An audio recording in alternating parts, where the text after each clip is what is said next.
Assalamualaikum warahmatullahi wabarakatuh. Saudara-saudara ulun tuan, malam yang berbahagianya gebuka Festival Dalail Khairat sekota Banda Aceh di Kampung Surin, kerjasama Bapak Geci, Ketua Dusun Tengku Tuhaput dan tokoh adat Bamandum dan Ketua Pemuda dan juga pemuda dalam rangka melestarikan lom, yaitu seni tradisi Gedanyo tentang Dalail Khairat.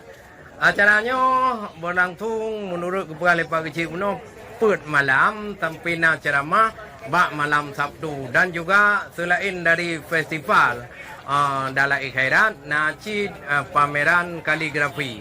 Yang penting bagi Gedanyo Bandung untuk dukung bersama dalam hal Gedanyo melestarikan seni tradisi yang Islami. Alhamdulillah ni bak malamnya Bandung Gedanyo takalon bersama Festival Dalail Khairat sahabat sinaro Kampung Surinyo luar biasa. Kota Madia Banda Aceh berengan bago acara muno penting lagoina adat istiadat katanya pako seni lam nanggro penting lagoina. Oleh karenanya nerakan sinaro rata jutago penting nyobuna syariat Islam saban tapako seni Gedanyo betapa lara di Kampung Surin kesatuan urangnya ban mandum hayado ngon anak muda. Mudah-mudahan acara muno talake bakpo be Allah ridha acara sukses berengai ado acara malamnya kagu buka eno mentong info dari ulun tuan.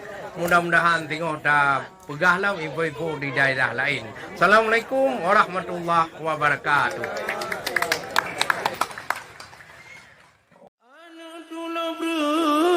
Aduh bapaknya merah patiwa jidong cong langsan wahai saudara bamasa jino keadaan nanggro tak pekong butan kon muceh adat menghanba menggo lain sinaro benata ingat bek gadoh marwah caprah adan rawa Gedanyo rugo gadoh martabat.